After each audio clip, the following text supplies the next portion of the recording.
Bonjour à tous et à toutes. Je suis, très contente de participer au séminaire, HDEA aujourd'hui. C'est la première fois, que j'y présente mes recherches depuis que j'ai, commencé ma thèse en 2016. Je n'avais jamais eu, l'occasion de le faire, avant et je suis, d'autant plus contente de le faire, et d'être accompagnée, de Nicolas Rollin, qui est donc un véritable ami et qui a été un précieux, compagnon de thèse.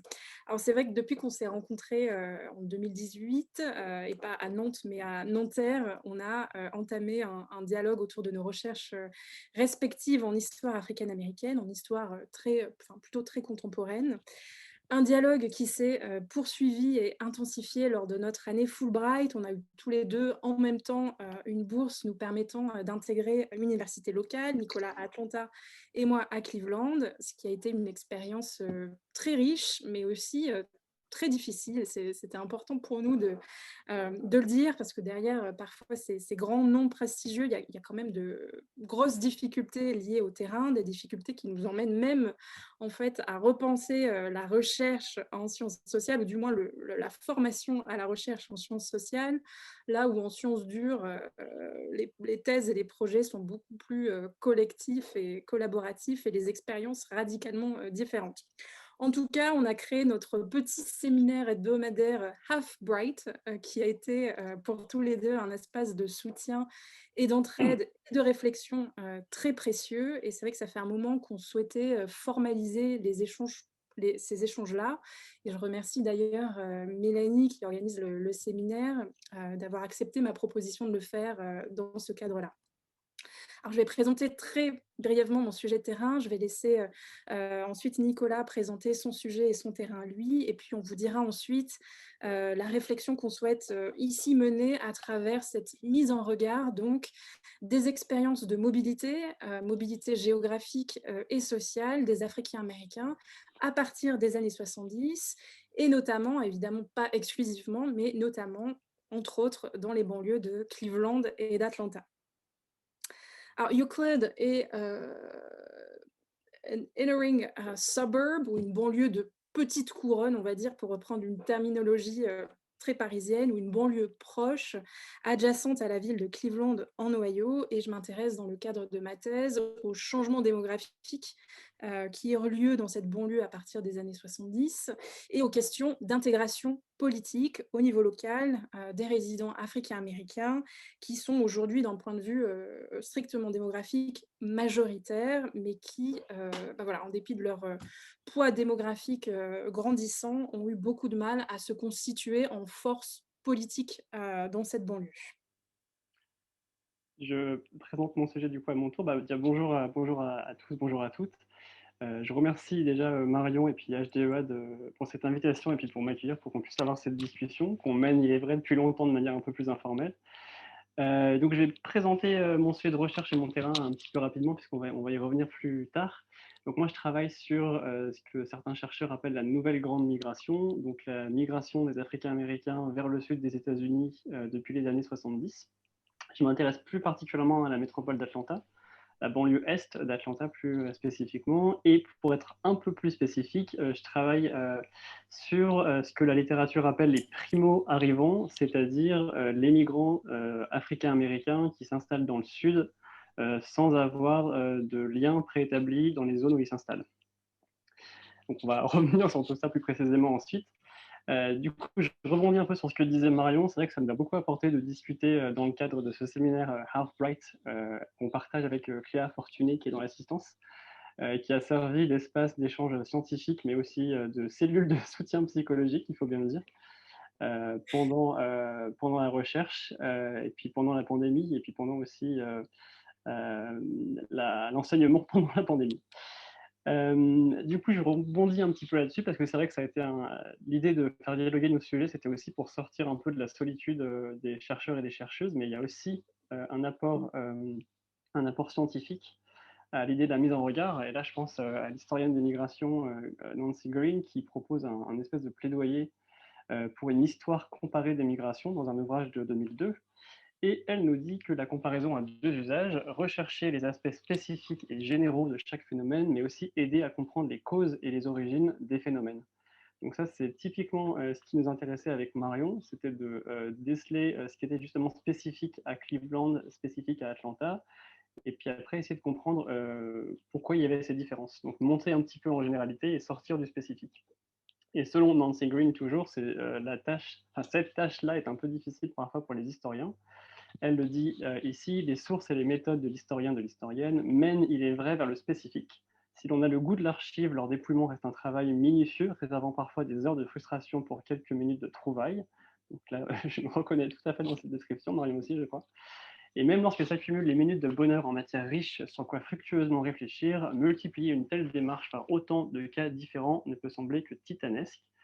Et donc nous, pour surmonter cette tâche qui effectivement est titanesque, on a pris parti de mettre nos données en commun et de les mettre en regard. Ce qu'il faut quand même préciser, c'est que nos objets de recherche n'ont pas été définis ensemble dans leur genèse. Donc ça veut aussi dire qu'à certains égards, nos sujets ne sont pas tout à fait comparables en fait. Il y a il y a beaucoup de différences, mais il y a deux grandes différences qu'on a identifiées. C'est que Marion travaille sur des déplacements de population qui sont relativement courts, donc de la ville à la proche banlieue, avec donc des déplacements d'une dizaine de kilomètres en fait, alors que moi je travaille sur des déplacements interrégionaux. Mes enquêtés en général, ils ont dû traverser la moitié du pays en fait pour s'installer dans la banlieue d'Atlanta. La deuxième différence, elle est liée à l'échelle de nos terrains. Marion, elle s'intéresse plutôt donc à Euclid, qui est une banlieue, donc l'échelle est municipale, alors que moi, je me suis aussi intéressé à la banlieue, mais plutôt à l'échelle du comté. Donc, je reviendrai plus tard sur les raisons qui m'ont poussé à faire ça. Malgré ces 2 grandes différences, on a quand même des points communs qui nous ont permis de mettre en regard nos sujets. Le premier point commun, c'est qu'on étudie tous les 2 la mobilité spatiale, des Africains américains qui, quittent des espaces urbains en déclin et qui s'installent en banlieue, dans des espaces historiquement, blancs. On a aussi, une chronologie assez similaire puisqu'on travaille tous les 2 sur des mouvements de population qui se mettent en marche, dans les années 70, donc vers la fin du mouvement des droits civiques. Et puis, on a une méthodologie et des sources qui sont assez similaires. On a un corpus qui est fait d'études d'archives, d'articles de la presse locale, et puis on a tous les deux surtout mené des entretiens en histoire orale pour retracer l'histoire de cette migration et puis pour avoir le point de vue des acteurs et des actrices de ces mouvements-là. Donc en définitive, ce qu'on vous propose aujourd'hui, ce n'est pas une comparaison stricte et méthodique, mais on va plutôt voilà, mettre en regard nos sujets et essayer de voir s'il y a des pistes de réflexion qui peuvent en émerger. Alors, il y a un point en particulier sur lequel on a beaucoup échangé, c'est qu'à Atlanta, dans la ville, mais aussi et surtout pour ce qui nous intéresse aujourd'hui, dans les banlieues alentours, que ce soit dans les initiatives développées par les Africains américains qui s'y sont installés, dans leurs discours, on remarque un réel investissement autour de l'identité noire. Et Nicolas nous parlera par exemple de la création d'institutions affichant, revendiquant l'appartenance au groupe racial. Là où, dans une banlieue comme Euclid, au même moment, moi, j'ai plutôt identifié des processus de contournement ou d'effacement, du moins dans l'espace public, de l'identité raciale des Africains américains qui se sont installés à Euclid, avec des initiatives, des campagnes politiques qui se veulent au contraire universalistes, avec une volonté donc très forte de transcender, de dépasser l'identité raciale. Donc, on est parti de ce constat-là et de ces deux mouvements vraiment divergents pour essayer de comprendre ce qui s'est joué, à la fois chez ces personnes donc, qui ont migré, migré des guillemets pour mon cas à moi, en regardant leur statut, leur trajectoire socio-économique, ce qui s'est joué au niveau de la nature de leur migration ou déplacement. On n'est clairement pas, comme Nicolas l'a dit, dans des mêmes dynamiques en termes de distance, de choix de vie. Et on s'est aussi intéressé aux espaces qu'ils ont investis, là aussi avec des contextes locaux, régionaux très différents. Donc on a vraiment essayé de réfléchir à ce qui a pu pousser certains à créer, investir autour de l'identité noire et d'autres, au contraire, à la mettre complètement en retrait une fois arrivés au sein de ces espaces, de ces banlieues qui étaient, dans les deux cas, initialement majoritairement blanches. Alors, ce sont évidemment des pistes préliminaires d'une réflexion qui est très vaste et qu'on continuera de mener, mais on est en tout cas très content de pouvoir les partager pour pouvoir les affiner ou les développer. Donc, on vous présentera Monsieur Rollin. Pardon, pardon, l'assistance diapo, pardon. On vous présentera dans un premier temps nos deux terrains d'enquête, deux terrains que la nouvelle classe moyenne noire a investis. The New Black Middle Class, qui est une expression du sociologue Landry, qui est assez commode pour décrire donc l'émergence d'une classe moyenne africaine-américaine sur la période 1950-1970, avec des avancées, avec les avancées liées au mouvement des droits civiques et au contexte, à un contexte économique favorable. On vous présentera dans un deuxième temps ces mouvements divergents dont on parlait autour de l'identité raciale de nos enquêtés. Et puis, on vous proposera enfin trois grandes pistes de réflexion qui pourraient éclairer, qui expliqueraient pourquoi dans un cas, il y a eu affirmation, dans l'autre, plutôt effacement de l'identité raciale des Africains américains. Alors Euclid, donc banlieue proche, adjacente à la ville de Cleveland, ce qui, dans l'histoire que je souhaite raconter, a son importance, puisque très vite, dans la métropole industrielle du Midwest, les banlieues proches pâtirent des mêmes maux, alors de pauvreté, de chômage, de pauvreté, de chômage, de ghettoisation, et avec des marques profondes sur le tissu, pour le coup suburbain, de délabrement, d'abandon, de terrains en jachère, etc. Des dynamiques qui étaient jusque-là associées au centre-ville des métropoles, et notamment celle du Midwest post-industriel. Donc c'est un peu tout ça que représente ce gros nuage noir dans ce dessin de gauche qui date de 1999. La décennie 90 a été charnière pour Euclid avec des tendances alarmantes qui n'ont fait que s'accentuer la décennie suivante dans les années 2000. Et il y a, au-delà d'Euclid, toute une littérature qui s'est employée à décrire, à analyser les difficultés, voire le déclin de ces espaces suburbains qui sont en fait pris en étau entre l'extrême pauvreté des centres-villes et l'étalement des métropoles avec des capitaux et des ressources qui s'en vont encore plus loin. Alors à Euclid, ce déclin a été particulièrement fort. Euclid était une banlieue industrielle qui a pleinement participé à l'industrialisation de la région et qui a vu ses revenus fiscaux s'effondrer à mesure que les grands groupes industriels fermaient ou se délocalisaient, et avec des élus locaux comme là le maire Paul Ogarski qui s'efforçait de créer un environnement susceptible d'attirer des capitaux et des familles, to lure back business and families. Alors des familles, il y en a eu beaucoup qui se sont installées à Euclid, en fait, contrairement à ce qu'on pourrait croire en lisant ce sous-titre. Mais elles n'étaient pas blanches, elles étaient africaines-américaines, puisque à partir des années 70, au même moment où la vitalité d'Euclid, donc Euclid qui était vraiment prospère et au sommet de sa vigueur sur toute la période 1920-1970, au même moment où Euclid a commencé à s'essouffler, les premières familles africaines-américaines ont commencé à s'y installer. Alors Euclid, aujourd'hui, donc sa population africaine-américaine est de 60%. La banlieue, de manière générale, s'est grandement paupérisée, pas partout, mais de manière générale, elle s'est grandement paupérisée. Au-delà des restructurations économiques que j'ai brièvement mentionnées, Euclid s'est pris ensuite par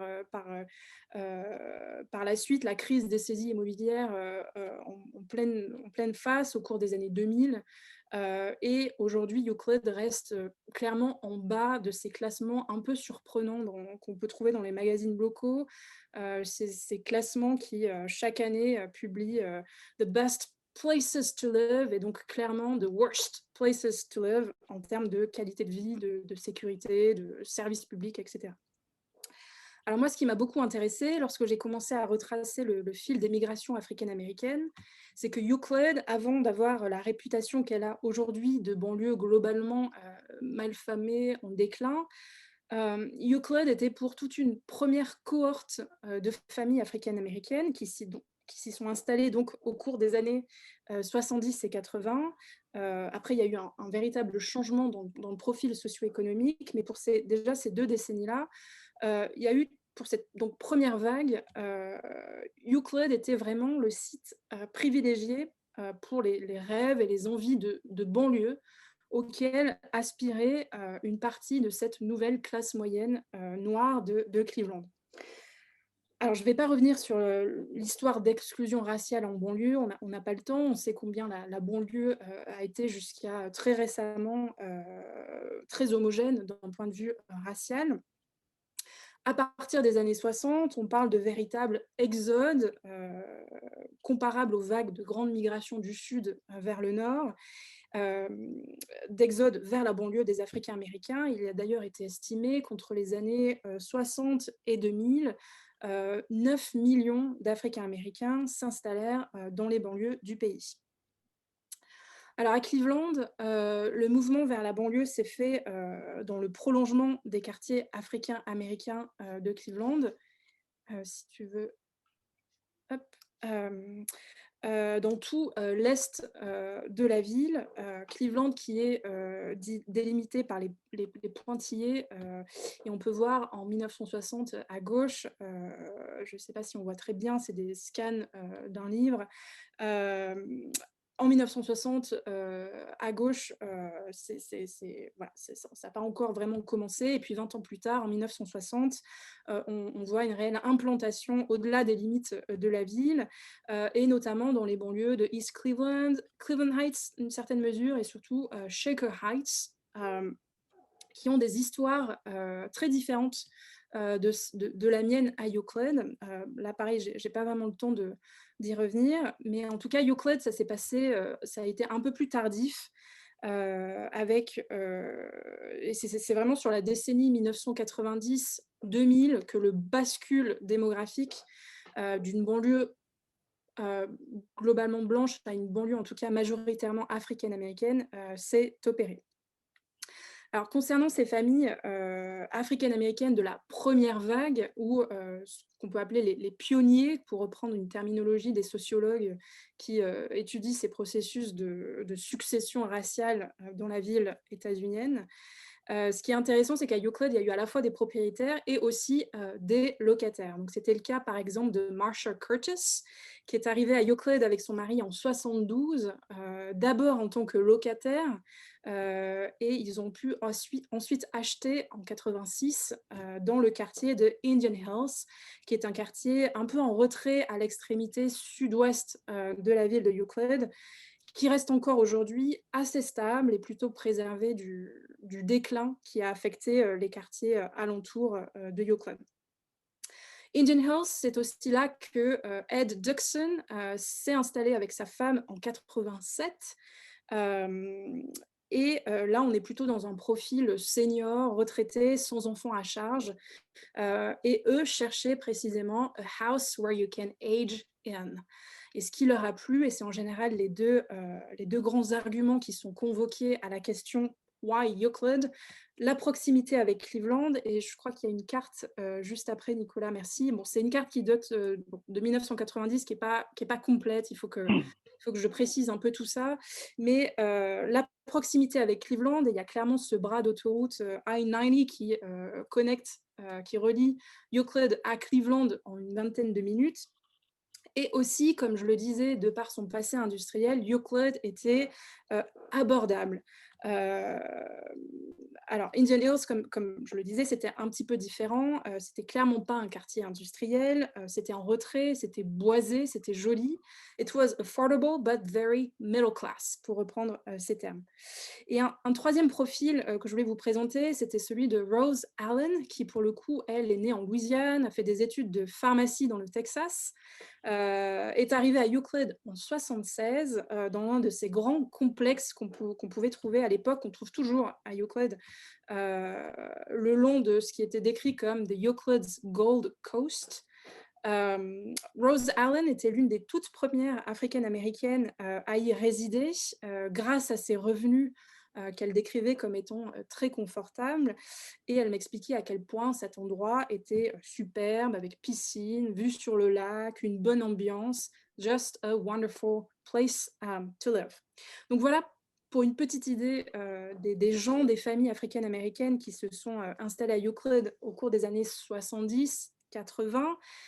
En 1980, ils représentaient à peu près 8% de la population d'Euclid, soit un peu moins de 5 000 personnes, sur une population de 60 000 habitants au total. Et en 90, ça c'était la carte précédente, un peu plus de 16%. Voilà. Et après, au-delà, dans les années 90-2000, comme je le disais, on est dans un tout autre profil socio-économique avec des Africains américains beaucoup plus pauvres, principalement locataires, ou bien, et c'est un peu le profil des nouveaux pauvres des années 2000, des propriétaires extrêmement précaires qui ont pu avoir accès à la propriété grâce aux emprunts pourris subprime. En tout cas, pour toute cette première vague qui nous intéresse aujourd'hui, YoCode était clairement un site privilégié de mobilité et d'ascension sociale des Africains américains, principalement de Cleveland, mais aussi un peu d'ailleurs. Et du coup, bah, moi, je vais, parler maintenant, du, phénomène que j'ai étudié, moi. Donc moi, en fait, je m'intéresse plus largement à la migration noire, dans le sud. Ça, c'est un phénomène dont les démographes se sont aperçus dans les années 70. Donc la première mention, c'est dans ce rapport de 75. Et ce dont ils se sont aperçus, c'est qu'il y avait plus, d'Africains américains qui s'installaient dans le sud que d'Africains américains qui quittaient le sud à ce moment-là. Et ça, c'était la première fois que ça se produisait, depuis la mise en marche de la grande migration. Donc vaste sujet que je vais résumer très rapidement. La grande migration, c'est cet exode des Africains américains hors du Sud, entre 1915 et 1970 à peu près, et qui a vu voilà, entre 6 et 8 millions d'Africains américains quitter le Sud pour s'installer dans les grands ensembles urbains industriels du Nord, du Midwest et de l'Ouest. Donc cette grande migration prend fin dans les années 70 avec ce renversement migratoire dont je viens de parler. Et si on s'intéresse un petit peu à l'évolution de cette migration vers le sud, on voit qu'il y a eu une évolution quasi constante. Il y avait très peu de nouveaux venus noirs dans le sud dans les années 60, mais à partir des années 80, ça s'est vraiment accéléré pour vraiment devenir un phénomène majeur dans les années 2000. Et c'est ce que en dit William Frey, le démographe qui a beaucoup étudié ce phénomène. Il dit: The reversal of the Great Migration out of the South began as a trickle in the 1970s, increased in the 1990s, and turned into a virtual evacuation from many northern areas in the first decade of the 2000s. Donc on parle voilà, d'un renversement de la grande migration vers le sud. Quand on regarde un peu la répartition de cette migration par État, on voit que tout le sud n'est pas concerné en fait de façon homogène. Donc là, vous avez un graphique qui vous montre la répartition des nouveaux venus noirs dans le sud entre 1970 et 2017. Et on voit que certains États sont plus concernés que d'autres. C'est le cas de la Floride, de la Géorgie, du Texas, de la Virginie, par exemple, alors que d'autres, comme l'Arkansas ou le Kentucky, sont beaucoup moins concernés. Une autre manière de regarder la répartition par État, c'est de s'intéresser au solde migratoire, donc le nombre d'arrivées moins le nombre de départs. Là, on a une autre image qui apparaît. Si on prend la période de 1970 à 2000, on voit qu'il y a des États du Sud qui sont encore en déficit migratoire, pour leur population noire en tout cas. C'est le cas de la Louisiane ou, ou du Mississippi. Et ce qui ressort en tout cas de ces deux façons de compter, on va dire, c'est que la Géorgie en fait se détache dans les deux cas, et c'est pour ça que je m'y suis intéressé. Plus spécifiquement encore, ce sont les métropoles qui attirent beaucoup ces migrants qui se dirigent vers le sud. Et Atlanta se classe en tête en fait, hein. C'est un peu l'épicentre de cette migration. On voit que dans les années 60, il y avait seulement deux villes du sud, donc Dallas et Houston, qui étaient dans ce classement des métropoles qui attirent le plus d'Africains américains. À partir des années 70, Atlanta passe en deuxième position, et puis dans les années 80-90, elle passe en tête, en étant loin devant les métropoles qui sont en deuxième position. C'est donc pour ça que je me suis intéressé à la métropole d'Atlanta, mais ce n'était pas encore assez spécifique. J'ai creusé encore un peu plus. Dans la métropole d'Atlanta, je me suis intéressé au comté de DeKalb, que vous voyez en rouge là sur la carte de la Géorgie. La Une des spécificités de la ville d'Atlanta, c'est qu'elle est à cheval sur deux comtés. Donc à gauche, vous avez le comté de Fort donc là, vous avez la ville d'Atlanta en rouge. Une grande partie de la ville se trouve dans le comté de Fulton qui est à gauche, et vous avez une toute petite partie de la ville d'Atlanta qui se trouve dans le comté de DeKalb. Donc un peu comme Marion, on est vraiment sur de la banlieue très très proche de la ville. Et donc je me suis intéressé au comté de DeKalb parce que quand on regarde la répartition des migrants à l'échelle de la Géorgie, donc là, vous avez une carte de la Géorgie. Plus la couleur est foncée et plus il y a de migrants, en gros. Ça, c'est pour la période entre 1975 et 1980. On voit que c'est le comté de DeKalb et la ville d'Atlanta, que vous voyez ici, qui sont, beaucoup investis par les migrants. Il y a aussi la ville de Columbus qui est, très foncée, et ça s'explique, parce que, en fait, il y a un camp militaire sur place, donc beaucoup de migrants noirs, l'ont rejoint. Par la suite, dans les années, 80, donc entre 85 et 90, on voit que c'est, la métropole encore une fois qui est très sollicitée et notamment le sud de la métropole, avec le sud-est de DeKalb notamment. Dans les années 2000, vraiment la concentration se situe dans le sud-est de DeKalb et la décennie suivante, c'est toujours le sud-est de DeKalb qui est, concerné, mais on voit que les migrants s'éloignent un peu du centre de la métropole. Et donc, au sein du comté de DeKalb, les villes qui sont les plus, rejointes par ces migrants, ce sont les villes de, Stone Mountain, Lithonia et Decatur, qui se trouvent donc dans le sud-est du comté, hein, comme je vous l'ai montré, sur les cartes. Et donc l'arrivée, massive, de ces migrants qui s'accélèrent dans les années 90, elle va complètement, changer la démographie du comté. Dans les années 60, c'était un comté qui était majoritairement blanc. Donc là, vous avez le pourcentage de la population noire du comté de DeKalb dans les années 60. Et ce qu'on observe au fur et à mesure des décennies, c'est une augmentation de la population noire très nette, euh, avec un comté qui bascule, qui devient majoritairement noir dans les années 90. Et pour finir très rapidement sur le profil des nouveaux venus, donc un peu pour, comme Marion, un peu la question Why Atlanta, après Why Euclid, Why Atlanta. Je voulais partager un extrait d'entretien qui est assez représentatif des entretiens que j'ai menés, où je cherchais à comprendre pourquoi bah voilà, mes enquêtés avaient préféré un mouvement interrégional loin de chez eux plutôt que de se déplacer en proche banlieue. Donc il y a plusieurs éléments qui sont sortis. Le premier, c'est celui-ci. Donc ça, c'était un extrait d'un entretien avec Leah, qui s'est installée à Atlanta en 1976 et qui est originaire de Brooklyn. Et donc la première chose qu'elle m'a dit, c'était: The neighborhood had changed significantly. More renters were relocating. There was an elevated amount of violence in the neighborhood. A 16-year-old girl was raped and killed across the street from where my parents lived, and that was the deciding factor to move. Donc ça, c'est beaucoup revenu, la détérioration des conditions de vie dans les villes d'où étaient originaires mes enquêtés, que ce soit New York, Chicago ou Cleveland notamment. Et puis après, Why Atlanta? Une réponse qui est beaucoup revenue, alors ça ressemblait à ça, hein, c'était: It was a very clean place, luxurious, friendly, there were lots of job opportunities and people lived very comfortable lives. There was very little stress, people enjoyed their life, they were able to purchase homes, renting an apartment, sorry, was a fraction of what it was in New York. So the quality of life was significantly higher than what I was experiencing in New York. Donc ça, c'est des éléments de réponse qui sont beaucoup revenus. Le coût de l'immobilier est moindre dans le sud, donc ça, c'est une spécificité régionale. Donc la possibilité de devenir propriétaire et d'avoir accès en fait à des grandes maisons avec des grands jardins quand on aurait simplement eu un appartement à New York, par exemple. Et donc là, je rejoins aussi Marion sur le profil de mes enquêtés. C'est aussi des membres issus de la classe moyenne noire, cette nouvelle classe moyenne noire, même si on va le voir, cette classe moyenne, elle est complètement stratifiée aussi socialement.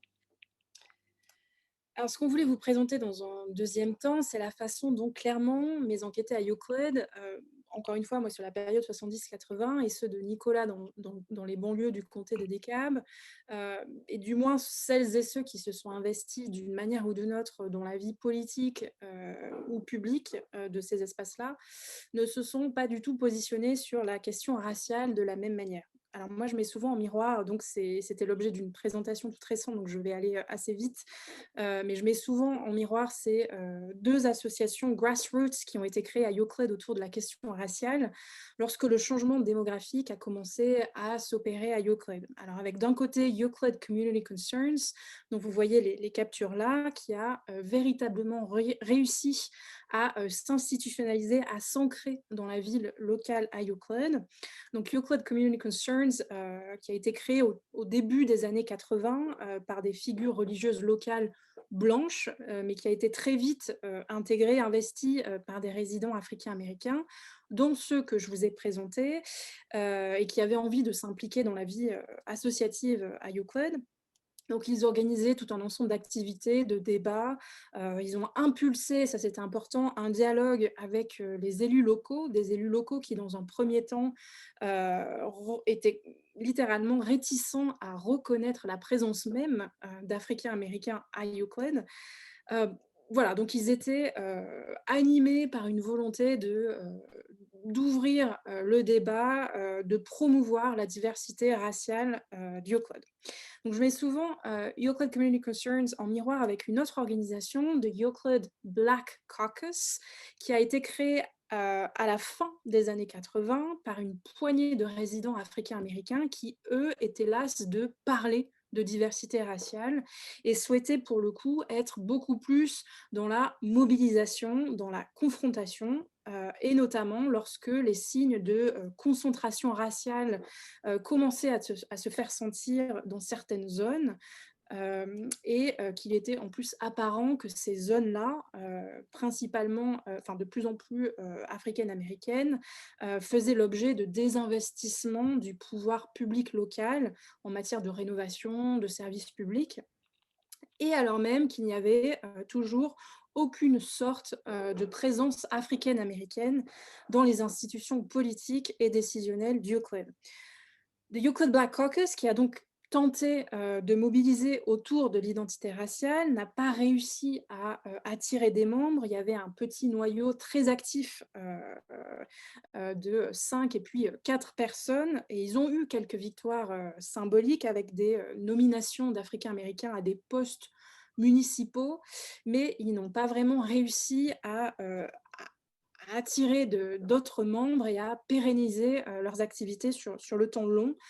Là où l'approche universaliste de Euclid Community Concerns, l'approche universaliste est plutôt très tranquille de Euclid Community Concerns, a largement séduit. Et cela en dépit à nouveau des fortes dynamiques d'exclusion raciale qui étaient à l'œuvre à Euclid.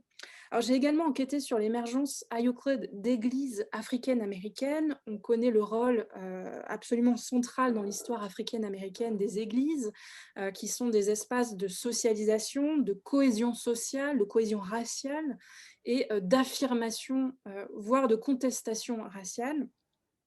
Et là aussi, c'est un peu mitigé. J'ai des révérends africains-américains, des figures africaines-américaines qui apparaissent comme ça sur la scène publique dès le milieu des années 80 et qui repartent assez vite, qui repartent pour deux d'entre eux à Atlanta d'ailleurs.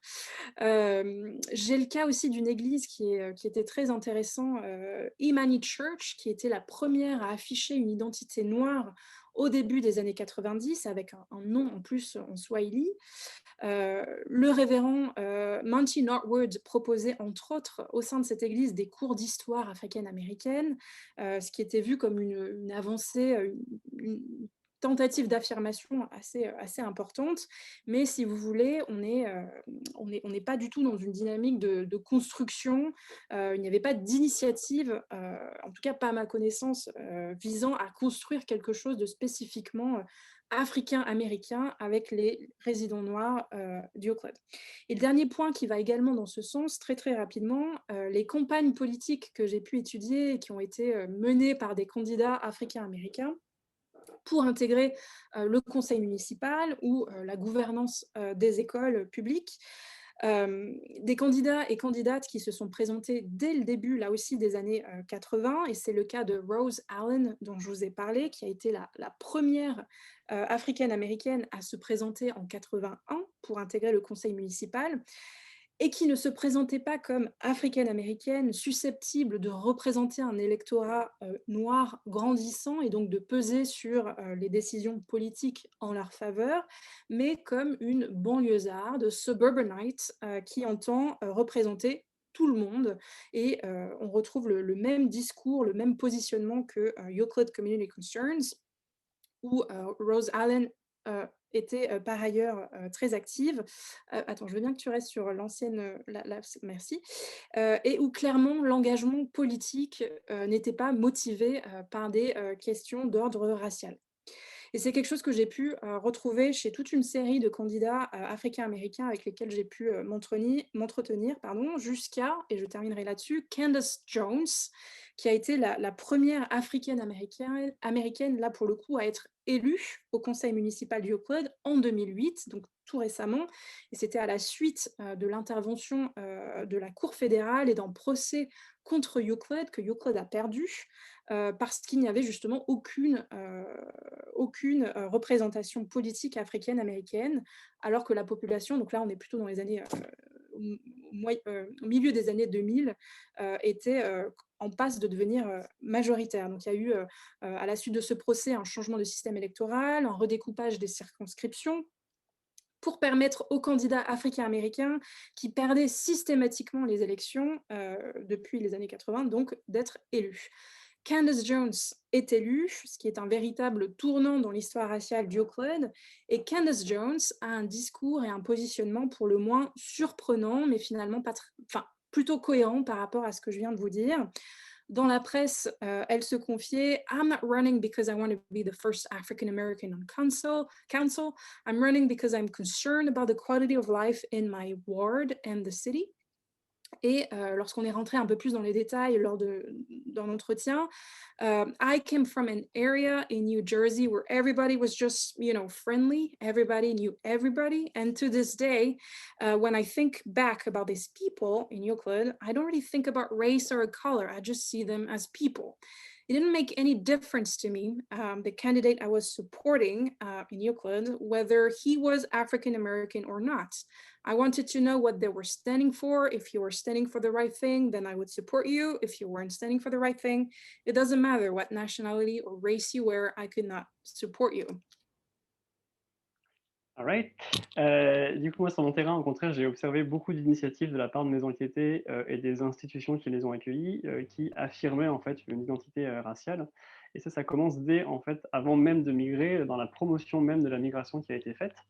C'est une mission, entre guillemets, qui a été endossée par la presse ethnique. Donc, c'était déjà le cas lors de la grande migration. C'était le Chicago Defender qui avait beaucoup fait la promotion de la migration en dehors du Sud. Dans le cas de la migration qui m'intéresse moi, c'est surtout le magazine Ebony que j'ai identifié comme un acteur très important dans la mise en marche de cette migration, notamment avec leur numéro de août 71 qui s'intitule The South Today. Et dans ce numéro, ils s'interrogent sur les changements qui sont intervenus dans le sud des États-Unis depuis le mouvement des droits civiques, depuis les victoires législatives. Et l'une des questions du numéro, c'est est-il temps pour les Africains américains de rentrer au pays, to go home, donc dans le sud. Et il y a un article très important dans ce numéro, c'est celui-ci, Atlanta, Black Mecca of the South. Et ça représente un espèce de changement paradigmatique, puisque jusque-lors, les mecs noirs, elles étaient plutôt en dehors du Sud. C'était Chicago, c'était Harlem. À partir de 71, Ebony va situer la mec noire à Atlanta, donc dans le Sud. Et cet adoubement un peu d'Atlanta va être repris par tout un tas de médias, qu'ils soient à l'échelle nationale, locale, médias noirs, médias mainstream. Donc on le retrouve vraiment à différents niveaux. Ebony, pardon, lui-même republie des articles régulièrement qui nous parlent d'Atlanta comme nouvelle mec noire. Donc toutes les décennies, c'est une nouvelle mec noire, comme vous pouvez le voir sur ces articles. Et donc ce que j'ai observé auprès de mes enquêtés, c'est que vraiment cette réputation, elle s'est répandue parmi les communautés africaines-américaines du pays. Et je l'ai beaucoup retrouvé dans les entretiens. Donc là, je vous donne un exemple de Dorothy qui s'est installée à Atlanta dans les années 70. Elle me dit, At that time, we had a lot of transplants coming down here, especially in the 70s, because everybody knew that this was a black mecca. Everybody's moving down here in the 70s. Even pour les années 80, at the time, Atlanta was becoming the mecca, the place to be, so I wanted to be at the place to be. Et ensuite, Salima, Atlanta at that time, it was 2005, was growing by leaps and bounds. It was becoming that mecca of places to be. A lot of people had started coming to Atlanta. Donc on voit ce récit sans cesse renouvelé à chaque décennie. Donc les enquêtés qui étaient très réceptifs en fait à cette réputation qu'avait la ville d'être une Mecque noire, un lieu propice à la réussite des Africains américains. Et comme c'est ça qui les a attirés, je n'étais pas surpris de les voir mettre en place des initiatives articulées autour de l'identité raciale. Donc je vous donne quelques exemples. Alors j'en ai trouvé dans la ville d'Atlanta beaucoup, mais il y en a quelques-unes aussi dans le comté de DeKalb. Alors celle-là, c'est un petit peu les deux dans le sens où c'est donc un musée d'histoire africaine-américaine, the Apex Museum, qui a été créé en 87 par Dan Moore, lui-même originaire de Philadelphie. Donc il a créé ce musée, d'histoire africaine-américaine, à Atlanta, même si lui était résident de Stone Mountain, dans le comté de DeKalb. Et donc ça a été en fait le premier musée d'histoire africaine-américaine d'Atlanta et donc il a été créé par, quelqu'un qui n'était pas originaire de la ville. Un autre exemple, c'est le Black Newcomers Network, créé en 88. Donc je vous ai mis la photo de notre rencontre c'était un des moments un peu improbables de mon terrain de recherche puisque donc, j'ai réussi à rentrer en contact avec des membres de ce réseau et ils m'ont donné rendez-vous un dimanche matin dans une boîte de nuit, as one does. Donc du coup, on s'est retrouvés au Coco Cabana un dimanche matin et donc j'ai pu les rencontrer. Donc ils me parlaient, de ce réseau de nouveaux venus noirs à Atlanta et donc voilà, c'est un réseau qui a opéré, qui opérait vraiment dans toute la métropole, mais dont les membres étaient plutôt implantés à Stone Mountain et le but du réseau, c'était en fait de faciliter, l'arrivée et l'intégration, des nouveaux venus noirs, tant sur le plan social que sur le plan, professionnel. C'était aussi vraiment un lieu de sociabilisation pardon et puis de réseautage en fait, pour les carrières, professionnelles de ces membres. Un dernier exemple, c'est le Kimberley Academic and Cultural Institute, qui a été créé en 2005 à Decatur, par Aminata Umoja, qui elle était originaire de Los Angeles. Et donc voilà, c'est une école privée qui donc accueille les enfants africains-américains de Decatur et qui centre ses enseignements autour de l'identité noire, africaine-américaine, mais aussi africaine. Donc quelques exemples d'initiatives, de mes enquêtés. Comme Marion, je me suis aussi intéressé en fait à la question de la représentation politique. Alors moi, je me suis moins intéressé sur le plan qualitatif, mais plutôt sur le plan quantitatif. Donc j'ai essayé de voir, enfin ce que j'ai observé plutôt à l'échelle du comté, c'était une prolifération, d'élections, de représentants, noirs, surtout à partir des années 80 quand la migration s'accélère. Donc, je vous donne quelques exemples. Il y a John Evans qui devient le premier élu noir au County Board en 82. L'année suivante, c'est Phil McGregor au County Board of Education. En 84, on a le premier maire noir d'une municipalité du comté de DeKalb. 86, c'est Eugene Walker qui devient élu au Sénat de Géorgie. 93, première maire noire de Decatur. Et puis en 2000, c'est Vernon Jones qui prend la tête de l'exécutif du comté et qui s'exprime là-dessus en fait dans les pages de Ebony, notamment dans l'article qui explique une nouvelle fois qu'Atlanta est une mecque noire. Donc il nous dit the whole area is just much more diverse and that's changing things. There are some glass ceilings too. We still don't have a black senator or a black governor. Donc maintenant c'est fait depuis 2020. But the population is growing. More and more black people are moving here, affluent black people, and that is making a difference. Donc là, il y a un lien très clair en fait entre l'arrivée de ces migrants classe moyenne qui ont des capitaux économiques notamment et la meilleure représentation des Africains-Américains dans le comté de DeKalb. D'autres exemples que j'ai vus, enfin, l'autre question que je me suis posée aussi, c'était de réfléchir à la manière dont le comté avait réagi à l'arrivée de tous ces migrants. Dans le cas de la grande migration, les autorités publiques avaient assez mal réagi finalement à l'arrivée de tous ces migrants à Chicago, à Harlem. Leur arrivée avait été érigée un peu en problème politique auquel il fallait remédier. Donc il y a eu toute une série d'expertises, de rapports sociologiques pour remédier à ce problème-là. J'ai pas du tout observé ça dans le comté de DeKalb. Au contraire, ils sont accueillis plutôt positivement et en fait, les institutions ont plutôt réagi en créant des marchés qui sont pensés pour ces migrants qui ont de l'argent et du pouvoir d'achat. Donc quelques exemples, il y a le DeKalb Convention Bureau qui a été créé en 84. Donc c'est une espèce d'office de tourisme, hein, et qui a élu son premier président noir en 87 dans la personne de Bill Hardman. Et ce dernier, dans les années 90, a pris la décision de présenter une offre touristique pensée pour les Africains-Américains du comté. Donc ils ont embauché un historien noir pour mettre au jour l'histoire africaine-américaine du comté et ça a donné lieu à la création de cette visite guidée du comté, African American Heritage Tour. Donc là, c'est une publicité pour cette visite qu'on trouve dans le DeKalb Newcomers Guide de 2006. Autre élément, le bâtiment que vous voyez à droite avec les colonnes, c'est le DeKalb History Center, donc, qui sert à la fois de musée d'histoire du comté et puis de centre d'archives. Donc j'ai beaucoup travaillé avec eux. Et eux aussi ont progressivement intégré cette clientèle noire. déjà depuis 2003, ils célèbrent Black History Month et ça donne lieu chaque année à, donc bon, ils célèbrent sur l'ensemble du mois, hein, mais il y a une journée particulière où il y a carrément une réception qui est organisée. Donc moi, quand j'y étais, le prisme qui avait été choisi, c'était l'histoire du jazz dans le sud.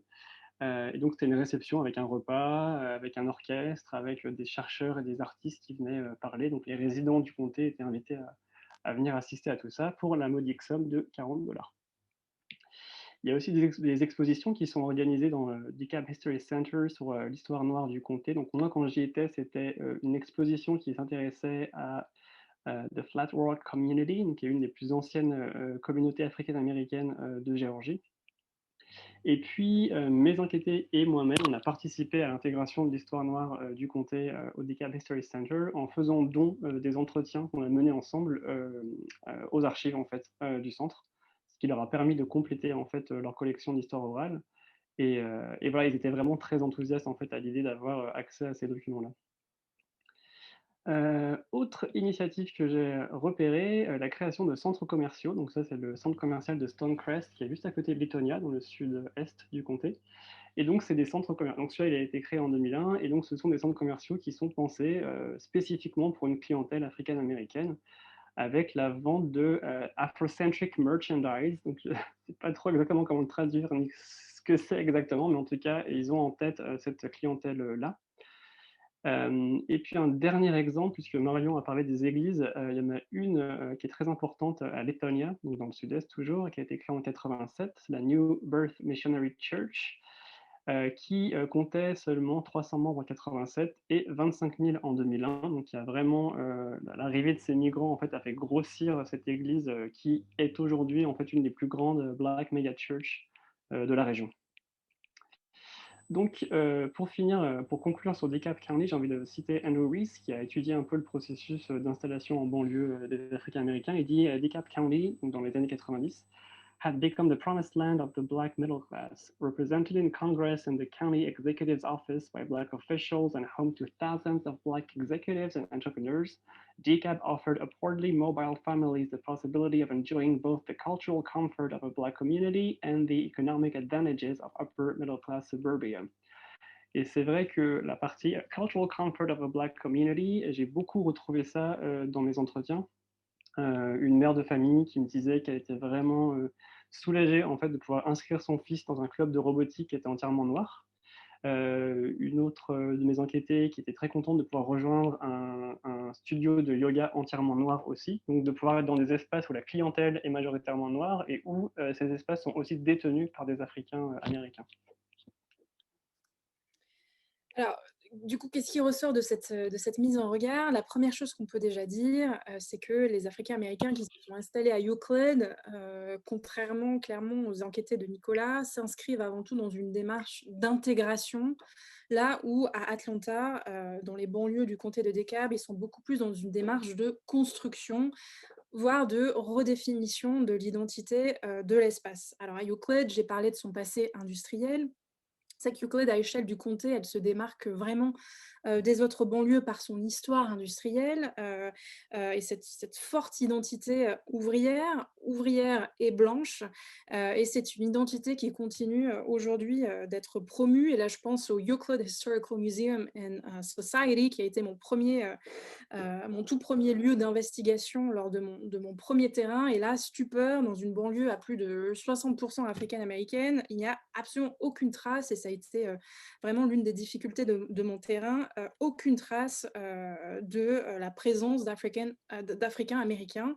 C'est la puissance industrielle est passée, mais puissance industrielle et blanche qui est archivée, qui est mise en avant dans ce musée. Et d'ailleurs, c'était tellement blanc que la première fois que je m'y suis rendue, je n'ai absolument pas osé dire que je faisais des recherches sur la communauté noire de Euclid, et c'est au bout de la troisième ou quatrième fois, et après avoir obtenu ce que je voulais, et heureusement que je tombais à chaque fois sur des gens différents, puisque j'avais à chaque fois un sujet de thèse que j'adaptais, mais j'ai pu poser la question What about African Americans? Et bon, bah voilà, ça menait jamais, ça menait nulle part. Alors, oui, voilà. Moi, à l'inverse, en fait, enfin non, pas à l'inverse, il y avait aussi une identité, blanche très forte dans le comté de DeKalb et pas, industrielle comme Marion, mais rurale. Et la grande différence avec le terrain de Marion, c'est que moi, mon terrain se trouve dans le sud où, en fait, l'urbanisation est extrêmement récente. Et donc, hop, l'urbanisation du comté de DeKalb, elle est très, très récente. Dans les années 50, c'était un comté qui était majoritairement blanc et rural. Vous auriez pu y croiser ce type de personnes. Donc là, c'est un résident du comté de DeKalb qui, en 84, dans les colonnes du Lithonia Observer, voilà, se plaint du changement de son comté qui est en pleine croissance résidentielle. Et effectivement, c'est ça qui s'est passé, hein. Quand on regarde la presse locale, on voit qu'il y a eu, notamment dans le sud-est, hein, là où tous les migrants sont installés, une housing explosion, vraiment une urbanisation très forte et qui a en fait complètement défait l'identité qui était sur place, l'identité blanche et rurale. Et ça, c'est lié à un double processus qui a été décrit encore une fois par Andrew Wyeth, qui parle du Twin Processes of African American Residential Expansion and White Suburban Flight, avec donc une croissance résidentielle des communautés noires dans ce sud-est du comté, et puis en fait les blancs qui quittent le navire et qui s'installent encore plus loin dans des suburbs encore plus éloignés du centre métropolitain. Mais je n'ai pas fini, Marion. Pardon, pardon. Non, je voulais juste rajouter que c'était assez important de dire que cette croissance résidentielle, elle s'est beaucoup produite en fait dans les années 80 à Lithonia et Stone Mountain. Et Stone Mountain, non seulement c'était une municipalité blanche et rurale, mais c'était aussi le quartier général du Ku Klux Klan. C'est-à-dire qu'à Stone Mountain, il y a une montagne qui donne son nom à la ville, hein, dans laquelle vous avez ce bas-relief qui représente les généraux de l'armée confédérée. C'est le plus grand monument confédéré du monde. Et c'est au sommet de cette montagne que le Ku Klux Klan a relancé le mouvement un peu dans les années 10 en faisant brûler des croix. Et en fait, cette réputation-là, en fait, aussi cette identité-là, c'est aussi défaite sous le poids de l'urbanisation et l'arrivée de migrants noirs qui ont voilà, fait passer le comté d'une identité blanche rurale à une identité classe moyenne noire. Et là, on voit d'ailleurs sur la photo qu'il y a cette famille africaine-américaine qui pique-nique tranquillement sous ce monument confédéré. Et donc cette transition d'une identité à l'autre territoriale, elle s'est faite très très rapidement. Et là, un de mes enquêtés m'a livré une anecdote qui résume très bien cette idée-là. Lui s'est installé à Stone Mountain dans les années 2000, et puis il me racontait qu'un jour, il se trouvait dans un supermarché, sur le parking d'un supermarché, et qu'il a aidé une vieille dame blanche à ranger ses courses dans son coffre. Il y a une discussion qui a commencé entre eux, et je vais vous la faire écouter parce qu'elle est assez intéressante. Euh, Hop. Vous pouvez lire en même temps parce que je ne sais pas si le son va être très. So she said, "Could I ask you a question?" I said, "Yes, ma'am." She said, "How did y'all get everything so fast?" I didn't know what she was talking about. I said, "Get everything so fast. What do you mean?" She said, "What kind of car you had?" So I showed her the Navigator truck. I said, "Oh, the Navigator." She said, "How did you afford that truck?" I said, "I worked. I still didn't get it." I said, "I worked for it. What are you asking me?" She said, "I lived up here." She said, "This was all white." She said, "There was no black people." She said, "Did you know that Stone Mountain was the birthplace of the Ku Klux Klan?" I didn't know. So I said, "Oh." I said, "For what?" She said, "Yeah." She said, "My father, grandfather, big people in the organization." She said, "They wouldn't believe how it is now." Then I realized she got stuck. All the people she knows is done. And she's stuck and can't move out. She don't have the economic ability to move out. And now Stone Mountain is, black middle class, right? Doing well. Donc je trouvais cette anecdote vraiment savoureuse parce que on voit que déjà en fait Steven n'était même pas au courant de la réputation de Stone Mountain, alors que les résidents blancs du comté savent très bien quel est le symbole derrière cette ville. Et puis on voit qu'à l'échelle de la vie de cette femme, le comté a changé du tout au tout. Avec donc cette classe moyenne noire, et on voit que cette femme n'arrive même pas à comprendre que classe moyenne noire ça existe, elle comprend même pas comment Steven a pu se payer cette voiture-là. Marion? Alors non, mais évidemment qu'il y a eu aussi des dynamiques de white flight à Euclid, clairement. Alors, une des différences vraiment majeures, là où chez Nicolas, il y a une vraie construction, mais même matérielle de l'habitat, avec une construction résidentielle, un habitat neuf. Il y a de la place et des capitaux pour le faire. Au contraire, et c'est très caractéristique de ces banlieues proches comme Euclid, qui manquent non seulement de place pour construire du neuf, mais ou alors en plus c'est très coûteux de le faire sur les anciens sites industriels, et il manque aussi clairement les capitaux pour le faire. Et les gens emménagent plutôt dans de l'ancien avec peu de ressources pour rénover. C'est un marché immobilier qui est clairement vieillissant, qui du coup attire en retour des familles de plus en plus pauvres, et qui sont même, ça c'est beaucoup plus récemment, exploitées par un certain nombre d'acteurs de l'immobilier, de propriétaires véreux. On parle vraiment de slumlords à Euclid. Ça c'est vraiment des tendances récentes, et on a cette espèce de cercle vicieux du déclin. Toujours dans cette idée de construction, une chose qui, moi, m'est apparue de manière très forte lorsque j'ai enquêté sur la construction d'églises africaines-américaines, et qui a été donc très tardive. Alors évidemment, il y a eu des obstacles considérables de la part de la municipalité, qui refusait d'octroyer des permis de construire, notamment aux révérends africains-américains que j'ai mentionnés.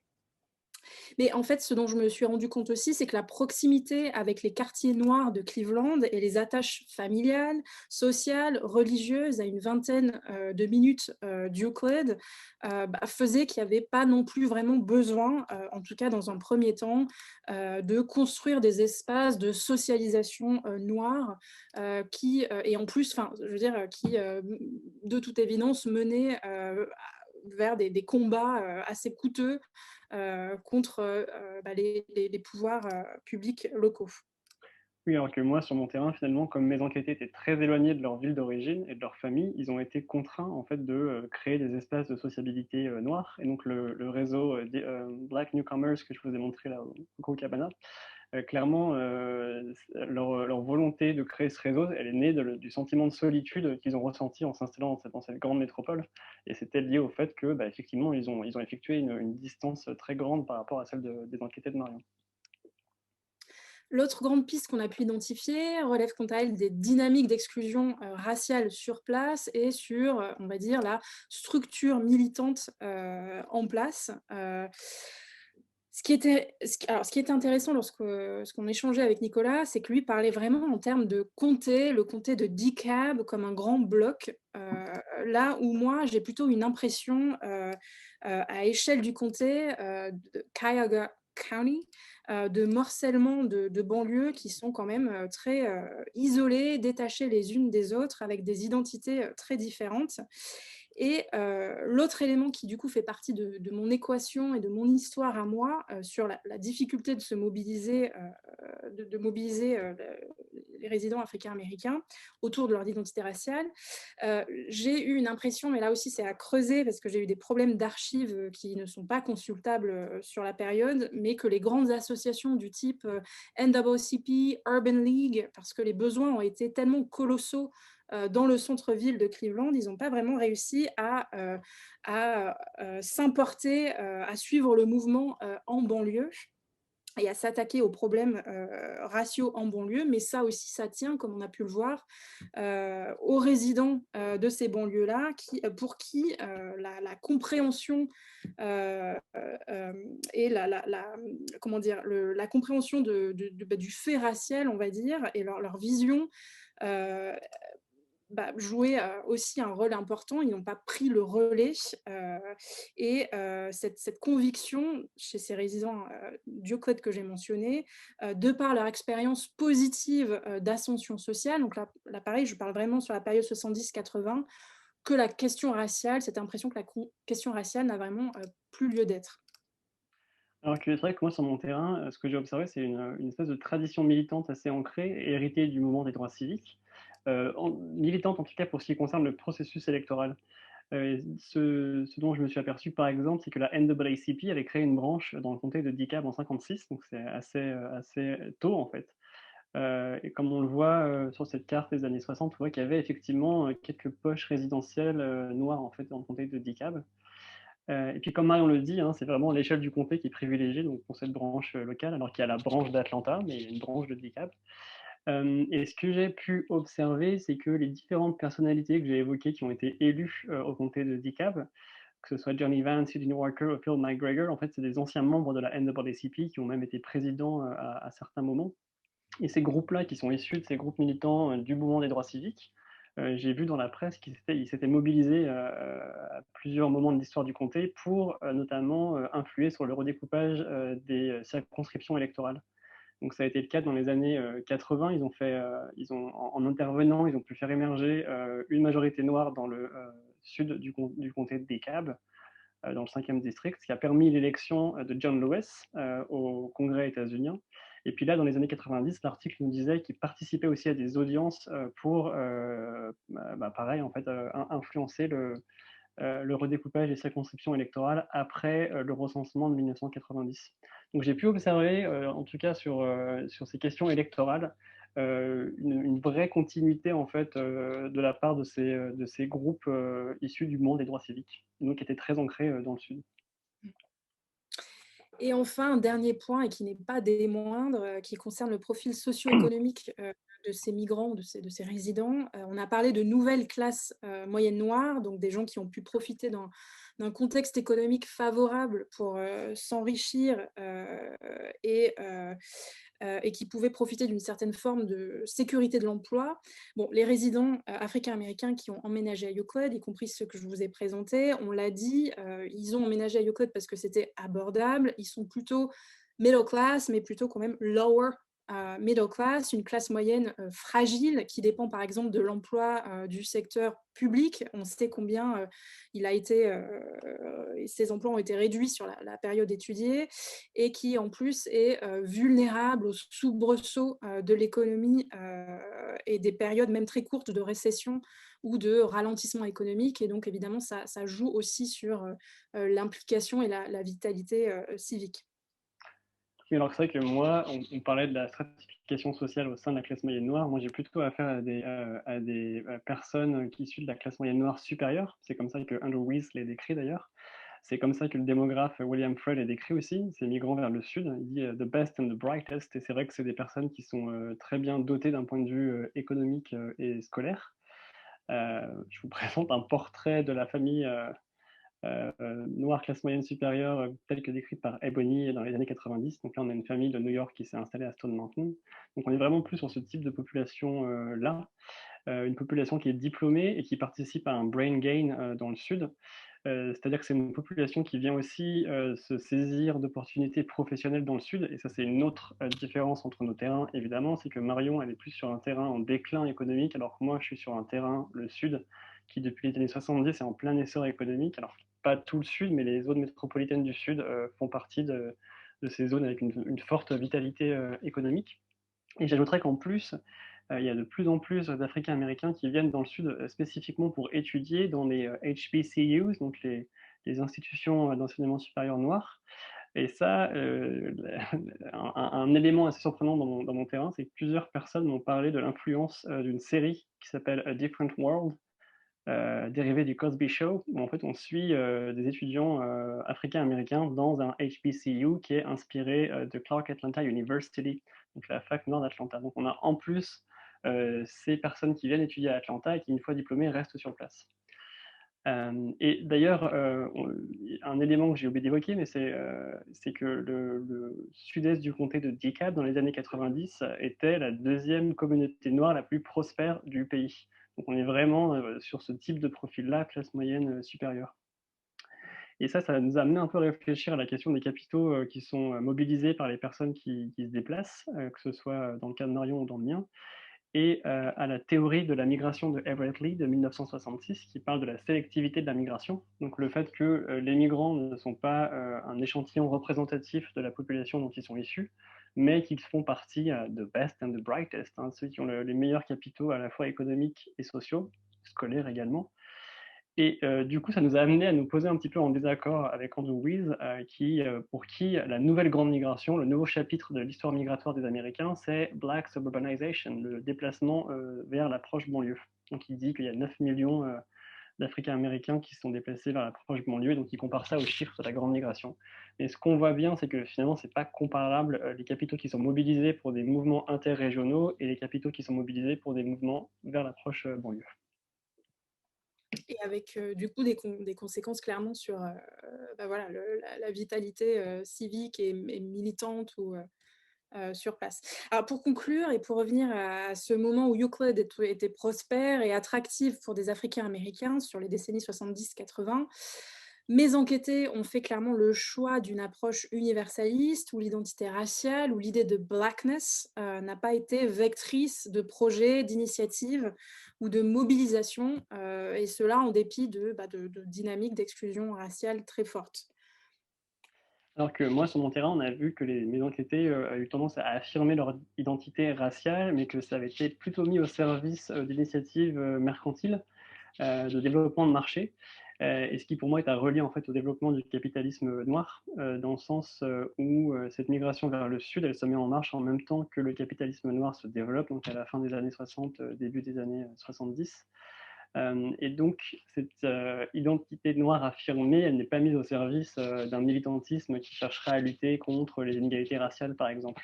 Et ça, je pense qu'on peut l'expliquer par le fait que c'est une identité noire qui est complètement vissée à une identité, enfin, vissée, chevillée, quoi, à une identité de classe très forte aussi. Alors, ce qui est intéressant, c'est qu'entre le mouvement des droits civiques et ce nouveau chapitre du militantisme noir avec l'avènement ces dernières années de Black Lives Matter, on a une idée a priori de vide ou une impression de période un peu creuse. Il s'est passé des choses, que ce soit dans la volonté d'intégration et de dépasser la question raciale, d'un côté, ou dans un autre, de capitaliser sur l'idée de blackness. On voit qu'il y a des tentatives, des tâtonnements. Toutefois, comme le disait un petit peu Nicolas, ça n'a clairement pas suffi pour démanteler les structures d'oppression raciale qui ont continué d'être à l'œuvre de manière plus ou moins sous-jacente, mais de manière en tout cas très forte, comme l'ont puissamment dénoncé toute cette nouvelle génération de militants. Alors Euclid, il y a encore un dernier chapitre qui s'écrit, qui est en train de s'écrire dans l'histoire, dans son histoire raciale. Alors, il s'écrit difficilement parce qu'on l'a vu, il faut du temps et des capitaux et un tissu civique fort pour pouvoir se mobiliser. Mais en tout cas, il y a les premiers signes de ce changement à Euclid dès 2016-2017 avec des premières mobilisations Black Lives Matter à la suite de la mort d'un jeune Africain-Américain par un policier blanc.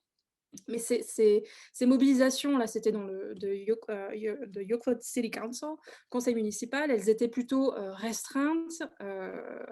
Il y a eu ensuite, dans un deuxième temps, la campagne récente de Richard Montgomery, qui lui visait clairement la municipalité et était porteur d'un discours très fort autour des inégalités raciales aujourd'hui, donc complètement à rebours de ce que j'ai pu vous montrer tout à l'heure. Et plus récemment, les mobilisations Black Lives Matter de l'année dernière, qui étaient complètement inédites à Euclid, en tout cas de cette ampleur-là. Et contrairement à ce qui s'est passé antérieurement en 2016-2017, c'était des mobilisations clairement interraciales et qui donc du coup annoncent un certain changement de cap. Et une toute dernière remarque, on peut dire que cette mise en regard et ce dialogue qu'on a eu avec Nicolas nous a permis de nous sortir quelque part de nos terrains respectifs, de sortir de la micro-analyse et de prendre un peu du recul pour mieux comprendre nos terrains, pour mieux comprendre nos enquêtés, remettre en question ce qui parfois nous semble aller de soi. Et surtout, ce qui nous semble être le plus intéressant, arriver à dégager et analyser des espèces de grandes tendances sur le temps long. Voilà, merci beaucoup. Merci.